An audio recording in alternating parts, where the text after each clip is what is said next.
Olá, gente, graça e paz, Deus abençoe cada um de vocês. Estamos nós aqui na nossa aula de Cristologia, a aula do dia 17 de outubro. Sejam muito bem-vindos, nossa aula hoje está maravilhosa. Afinal, falar sobre Jesus Cristo é sempre maravilhoso, né? O nosso amado, bendito Salvador, a razão da nossa fé, a razão, a esperança da nossa vida, não é? Então, hoje vai ser incrível a nossa aula. Nós vamos estar falando sobre Jesus Cristo presente no Antigo Testamento. Isso mesmo, Jesus Cristo presente no Antigo Testamento. Muitas pessoas talvez pensem que a revelação de Jesus se deu somente no Novo Testamento. Nananina, não mesmo. O Antigo Testamento já vai dar muitas pistas sobre Jesus e eu quero te ajudar a descobrir essas pistas, descobrir, a identificar e a aguçar a sua percepção, a sua leitura, a sua exegese do Antigo Testamento, tá bom? Vamos lá então? Bom, gente, eu quero dizer que Jesus aparece frequentemente no Antigo Testamento. Não com esse nome, naturalmente, não com essa forma, não como ele se manifestou no Novo Testamento, mas certamente ele também está presente no Novo Testamento e a gente vai ver isso com calma nessa aula de hoje, né? O tema de hoje é ver Jesus Cristo ou ver o Cristo em toda a Bíblia, em todas as Escrituras, no conjunto do Antigo e Novo Testamento, ok? Então, Jesus mesmo, ele afirmou isso, ele afirmou que ele estava presente lá no Antigo Testamento. Então a gente vai ver passo a passo para não ficar nada de fora, tá bom? Jesus afirma estar presente no Antigo Testamento. O próprio Jesus disse lá em João 5,46, porque se vocês de fato crescem em Moisés, também creriam em mim, pois ele escreveu ao meu respeito. Essa ocasião aconteceu quando Jesus estava explicando a alguns líderes religiosos que o haviam desafiado que o Antigo Testamento estava falando sobre ele. Então, Jesus, vocês lembram que desde 12 anos de idade ele já discutia com os doutores da lei sobre as Escrituras. E ele então afirma, se vocês de fato conhecessem, ou melhor, se vocês de fato crescem em Moisés, também creriam em mim, pois ele escreveu a meu respeito. Aqui Jesus já está nos indicando que lá no Antigo Testamento tem muitas pistas sobre a encarnação de Jesus, a vinda de Jesus, a revelação de Jesus. Segundo Jesus, o trabalho de Deus com o homem desde o início dos tempos apontava para ele. Em outra ocasião, Jesus mostrou estar no Antigo Testamento. Foi no dia da sua ressurreição, quando ele disse, Jesus, vocês devem lembrar desse texto, é o texto de Jesus no caminho de Emaús. Depois da ressurreição, ele encontra 2 discípulos, 2 seguidores, indo para Emaús e eles vão conversando, né? Está registrado lá em Lucas 24. E em Lucas 24, 27 diz assim, começando por Moisés e todos os profetas, explicou-lhes o que constava a respeito dele em todas as Escrituras. Então, Jesus estava ali revelando que a Escritura Sagrada, toda a Escritura, já falava sobre Jesus, já falava sobre o plano de Deus, o plano da redenção, o plano de resgatar a humanidade. E vocês se lembram que depois que ele parte o pão nesse episódio, né, os discípulos, esses 2 discípulos voltam correndo para Jerusalém. Eles já tinham caminhado cerca de 14 quilômetros, que era mais ou menos a distância entre Jerusalém e Emaús. E ele já era de noite, mas eles não se contêm quando eles percebem que eles estão com Jesus, haviam estado com Jesus que ressuscitou, porque Jesus desaparece. Mas no caminho o coração deles queimava quando Jesus lhes explicava a respeito dele, a respeito do próprio Jesus, nas escrituras do Antigo Testamento. Um outro episódio que o próprio Jesus menciona que ele está no Antigo Testamento, antes da crucificação, Jesus havia apontado para o profeta Isaías 53, no versículo 2, quando diz, Jesus fala, pois eu digo que é preciso que se cumpra o que está escrito sobre mim. Ele foi contado com os malfeitores, pois o que a mim se refere está sendo cumprido. E ele fala isso, está registrado lá em Lucas 22, 37. Então, nós vamos ver que Jesus, ele mesmo revela que está escondido no Antigo Testamento, que Deus já está dando muitas pistas sobre a existência dele lá no Antigo Testamento. Então, o segundo ponto que eu quero destacar é que, primeiro, Jesus é mencionado em mais de 300 profecias do Antigo Testamento. Em mais de 300 textos, Jesus vai ser mencionado no Antigo Testamento. Então, de acordo com algumas considerações, todas essas profecias, todas essas citações vão apontar para Jesus, vão apontar para o propósito de Deus, o projeto de Deus, o plano de Deus de salvar a humanidade enviando o seu Filho Jesus. Isso inclui o seu nascimento singular, lá em Isaías 7,14, quando ele fala que ele nasceria de uma virgem. Gente, essa passagem, deixa eu pegar aqui, já é algo extraordinário, né? Que Maria, todo mundo conhece muito bem a história, que Maria é visitada pelo anjo Gabriel e que fala que Deus a escolheu para um grande propósito, que ela vai gerar o Salvador e tal, e ela diz, como é que vai acontecer isso? Se eu não sou casada, eu sou uma virgem, eu sou uma jovem virgem, e aí, mas mesmo assim ela fala, mas se cumpre em mim conforme a vontade de Deus. Todo mundo lembra muito bem disso. O que às vezes fica um pouco esquecido por nós é sobre a participação de José nessa história da redenção. Ora, se Isaías 7,14 vai falar que ele viria de uma virgem, mas também fala que ele seria da raiz de Davi, descendente do rei Davi. E Maria não era descendente do rei Davi. Descendente do rei Davi era José. Então, quando Maria conta para José que estava grávida, vamos ser realistas, gente. É algo impossível de se acreditar. Como uma mulher vai ficar grávida sem ter coabitado com um homem? Não existe isso, né? Não existia inseminação artificial, como nós já temos há um bom tempo aqui. Naquela época, era simplesmente da maneira natural de um homem e uma mulher coabitarem. E ela chega com essa grande notícia que é uma mistura de uma tremenda honra, alegria e deslumbramento, com pavor, com insegurança, né? E até com um destino muito, muito terrível que poderia ter acontecido a ela. De fato, Maria foi uma mulher extraordinária quando ela disse, se cumpre em mim aquilo que o Senhor está falando. Ela se entrega totalmente a esse propósito de Deus. Isso é uma coisa extraordinária.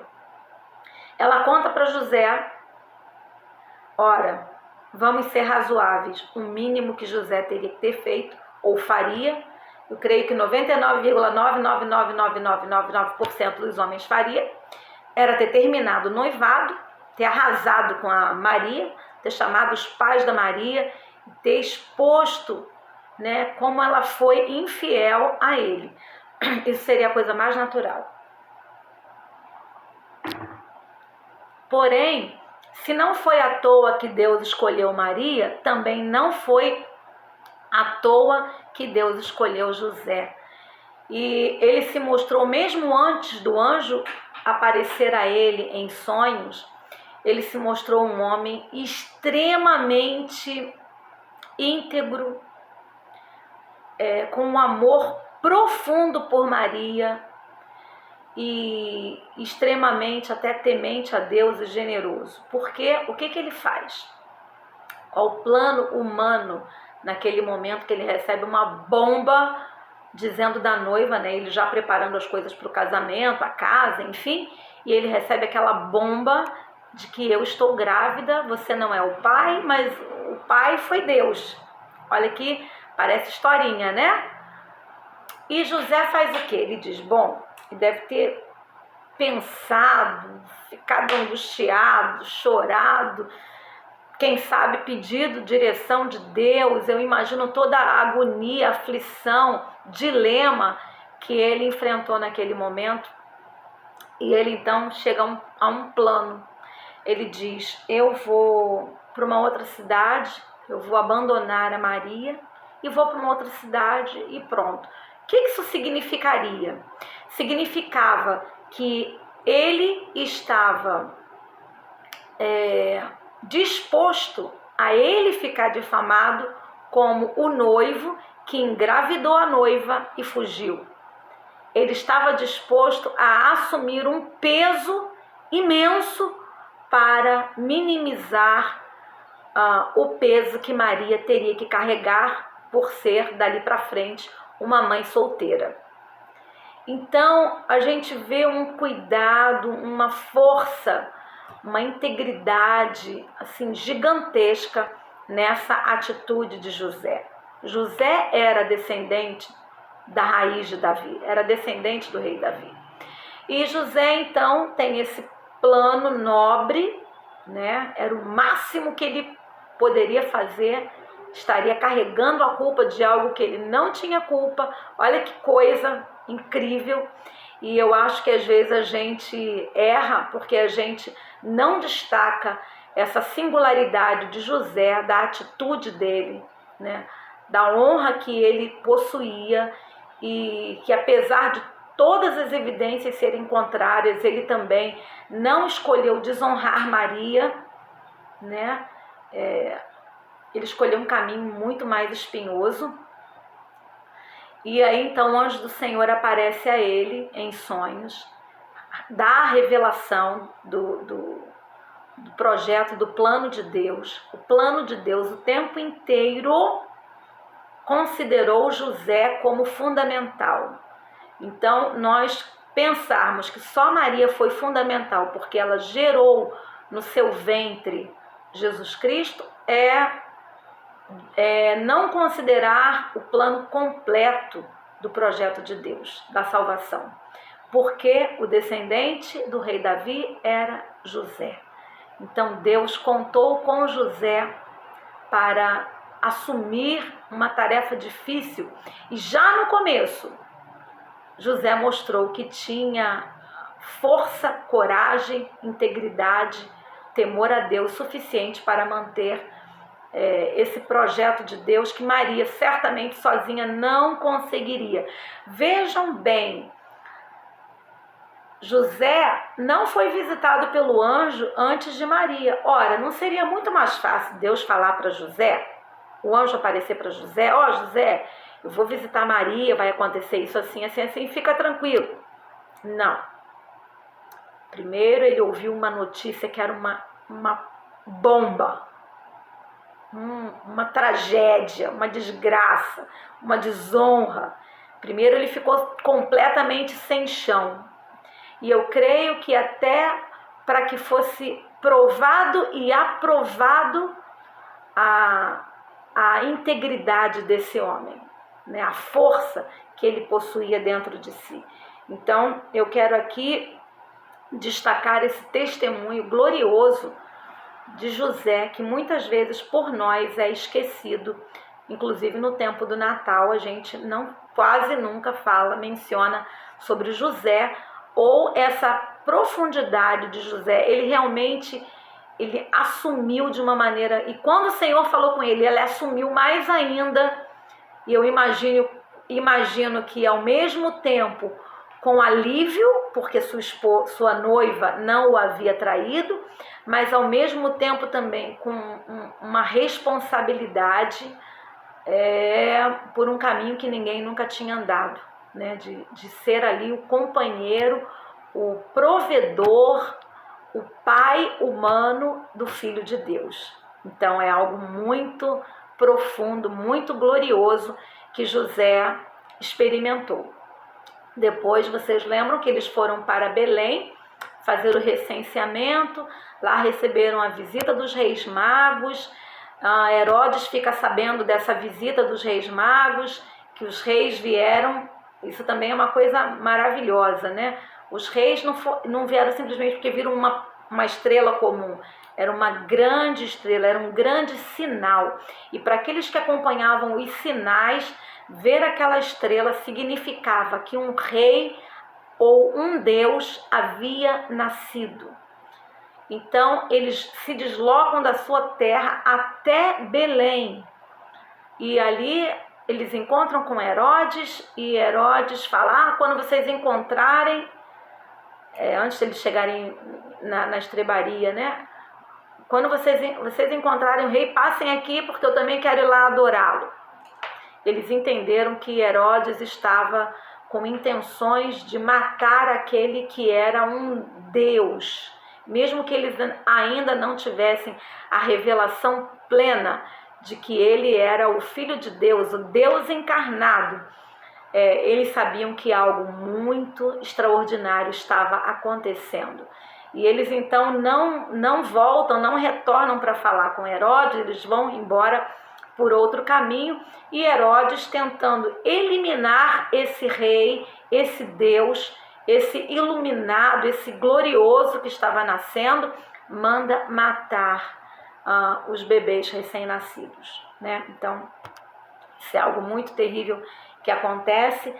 O anjo aparece novamente para José. Vocês se lembram que os reis magos entregaram ouro, incenso e mirra. Deus já estava dando a provisão para os dias difíceis, para os tempos difíceis que eles estariam enfrentando. E o anjo do Senhor fala, vai para o Egito e fica lá até que toda essa perseguição, até que ela acabe, até que ela cesse. E assim José faz, obedecendo ao Senhor. José era obediente e José era temente a Deus, e José tinha seu coração aberto para o Senhor, disponível para o Senhor. E eles passam um tempo lá no Egito e depois voltam para Nazaré, voltam para a sua terra, né? Então, as profecias do Antigo Testamento já traziam essa revelação, que o menino nasceria, o Salvador nasceria de uma virgem. É possível também que José pudesse conhecer essa profecia lá de Isaías 7,14. É possível que então, após a visita do anjo e conhecendo a Escritura, ele então tivesse a compreensão de que aquela profecia estava sendo cumprida na sua vida, na vida da sua futura esposa, da sua noiva Maria, tá bom?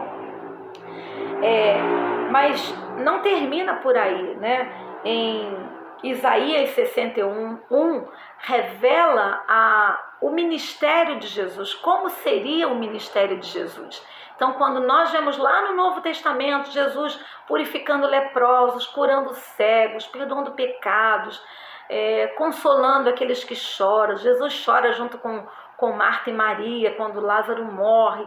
E quando a gente vê todo o ministério de Jesus, já estava sendo anunciado lá em Isaías 61, a pista, né, já estava sendo dada.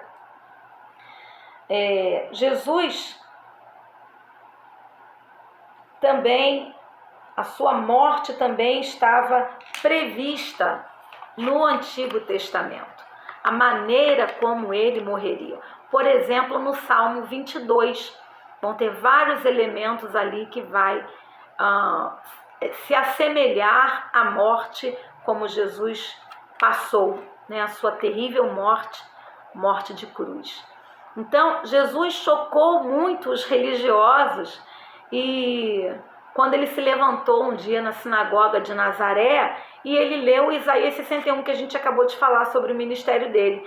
O Espírito do Senhor Deus está sobre mim, porque Ele me ungiu para... Vocês lembram desse texto? Pregar aos quebrantados de coração, curar e libertar, né? E ele vai falando todos os elementos ali. E quando ele acaba de ler o texto, ele diz: hoje se cumpriu a escritura que vocês acabam de ouvir. Gente, foi por isso que falam que ele ensinava com autoridade, que ousadia. Ele está dizendo... Essa profecia de 700 anos está sendo cumprida agora, diante dos olhos de vocês, né? Então, a gente vê que Jesus, ele é sim mencionado em muitas profecias, em muitos salmos, em muitos textos bíblicos do Antigo Testamento. Mas uma outra maneira de encontrar Jesus, e aí eu gosto daquele versículo que diz: buscar-me-eis e me achareis, quando me buscardes de todo o vosso coração. Comece a buscar Jesus no Antigo Testamento também, que você vai achar. Uma outra maneira de buscar Jesus no Antigo Testamento é através do modo tipológico. O que é esse modo tipológico? É uma maneira interessante e profunda de encontrar Jesus. É quando nós conseguimos enxergar Jesus naquilo que chamamos de tipos ou tipologia. Por exemplo, um tipo de pessoa, um tipo de coisa do Antigo Testamento que pré-anuncia a pessoa ou coisas do Novo Testamento, que vão estar no Novo Testamento. Eu vou te dar 2 exemplos de 2 pessoas que você pode enxergar Jesus no Novo Testamento. Prestem atenção. Eu não estou dizendo que essas pessoas são Jesus Cristo no Novo Testamento. Eu estou dizendo que a essas pessoas, o ministério ou o desenrolar dos episódios delas no Antigo Testamento vão ter semelhanças com a vida e o ministério de Jesus revelados no Novo Testamento, ok? Então, não vamos fazer confusão de fusos com parafusos. A primeira tipologia que eu quero destacar aqui, muito forte, com muitos elementos semelhantes, é de Moisés. Moisés é conhecido e considerado até hoje como o grande libertador. Aquele que tirou o povo hebreu do cativeiro do Egito. Então, até hoje, especialmente entre os judeus, Moisés é uma figura importantíssima dentro da história do povo hebreu.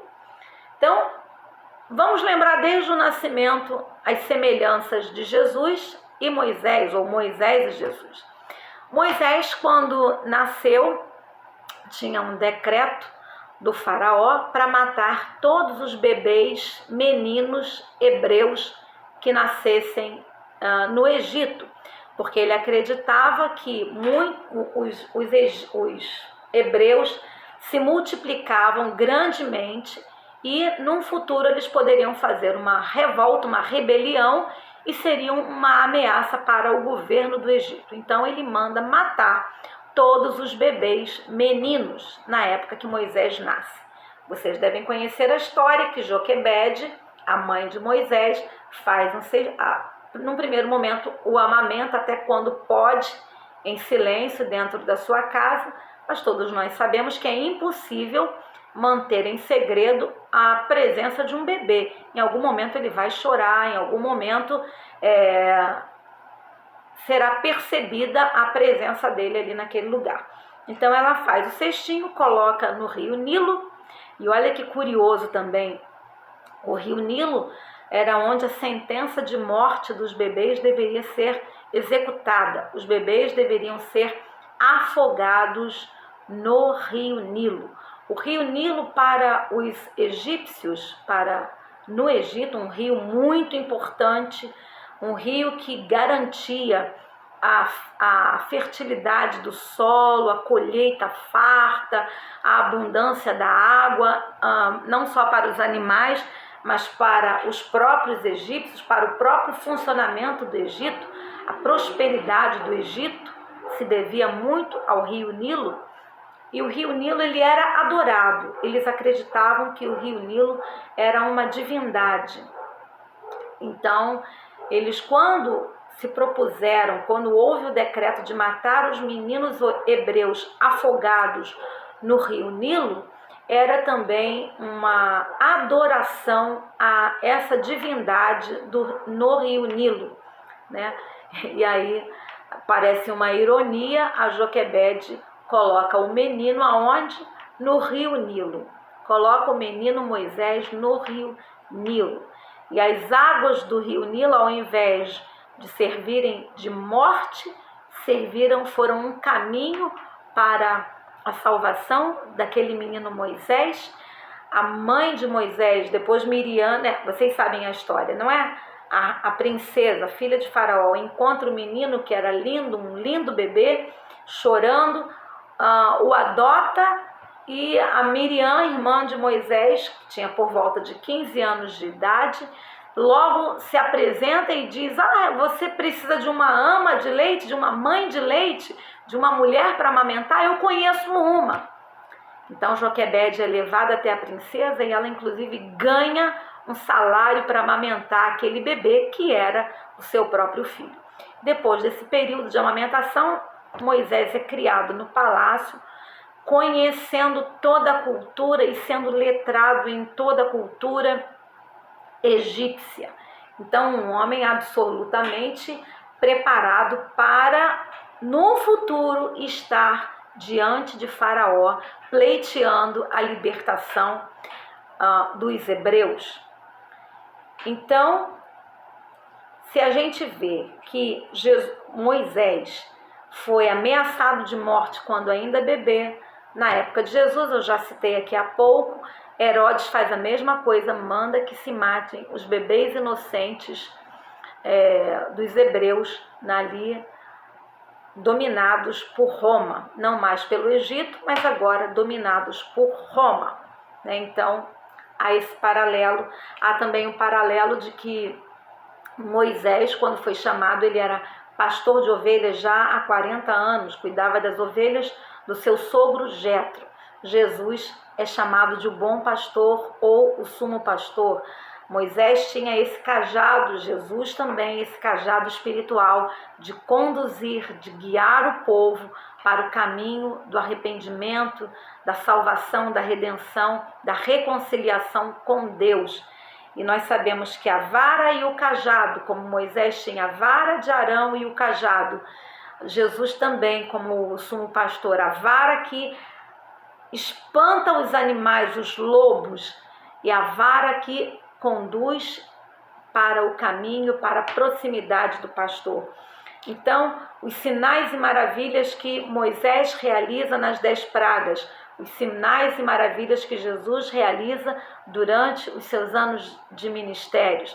Então, a retirada do povo, depois de um longo período de escravidão no Egito, 430 anos, em torno disso, quando ele retira o povo, e Jesus vem como libertador para retirar toda a humanidade, toda a criação da escravidão do pecado, né? O pecado ele é visto muito fazendo esse paralelo com o Egito. Até hoje a gente fala isso, né? O Egito como lugar do pecado, da escravidão, o antes de estar na nova vida em Jesus. Moisés conduz o povo por um caminho que não existia, um caminho que Deus faz no meio do mar. Jesus vem e se intitula Eu sou o caminho. Também diz, vinde após mim, eu vou conduzir vocês para a vida eterna. Moisés vai conduzir o povo para uma terra prometida. Jesus vai conduzir todos aqueles que nele crê para uma terra também prometida, uma terra nos céus, um lugar no céu. Vou preparar-vos um lugar, ele falou para os seus discípulos. Então, nós vamos ver vários paralelos entre a vida ministerial de Jesus e de Moisés no Antigo Testamento. Um outro que eu poderia citar aqui também é de José do Egito, José do Antigo Testamento. José, ele foi vendido como escravo pelos seus irmãos. Jesus foi vendido como escravo por Judas Iscariotes. Eu não sei se você sabe esse detalhe, mas Judas vendeu Jesus por 30 moedas de prata. E 30 moedas de prata era o preço de um escravo naquela época. Então Judas Iscariotes vende Jesus como preço de um escravo. José passa situações muito difíceis na sua vida. Jesus também passa muitas limitações humanas, no seu ministério. Ele diz que não tinha nem onde reclinar a sua cabeça. O Filho do Homem não tem onde reclinar a cabeça. Ele não usufruiu de riquezas materiais durante o seu ministério. José é colocado como aquele que estaria sendo uma fonte de vida para o povo hebreu, aquele que traria de volta o povo hebreu, aquele que daria o sustento, o alimento, a garantia deles não morrerem de fome. Jesus diz: eu sou o pão da vida, e aquele que come de mim não vai mais ter fome. Então ele também se apresenta como aquele que vai salvar, aquele que vai garantir a vida, mas Jesus não só a vida material, mas a vida eterna. José precisa perdoar os seus irmãos por terem cometido aquele pecado contra ele, que o fez sofrer por longos anos da sua vida. Jesus também vai perdoar todos aqueles que lhe fazem mal. Na cruz do Calvário ele diz: Pai, perdoa-lhes, porque eles não sabem o que fazem. Então esses paralelos, que a gente vê entre personagens do Antigo Testamento e a vida de Jesus são chamados de tipologia, tá bom? Então você pode pesquisar, pensar aí sobre outros personagens no Antigo Testamento que vão também traçar esse paralelo com a vida e o ministério de Jesus. Bem, Jesus também pode ser encontrado no Antigo Testamento em eventos históricos. Olha que coisa fantástica. Muitos eventos históricos no Antigo Testamento vão ser símbolos do que Deus faria no futuro através de Cristo. Então, vou te dar um exemplo. Quando Deus chama Abraão para oferecer o seu filho Isaque como sacrifício, você deve lembrar bem desse episódio, está lá em Gênesis 22. Então, Abraão proferiu palavras proféticas em resposta à pergunta do seu filho Isaque sobre o cordeiro. Vocês lembram do que o Isaque, seu filho, fala? Ô pai, a lenha está aqui, o altar já está pronto, mas onde é que está o cordeiro? Vocês lembram disso? E o que Abraão responde para o seu filho Isaque?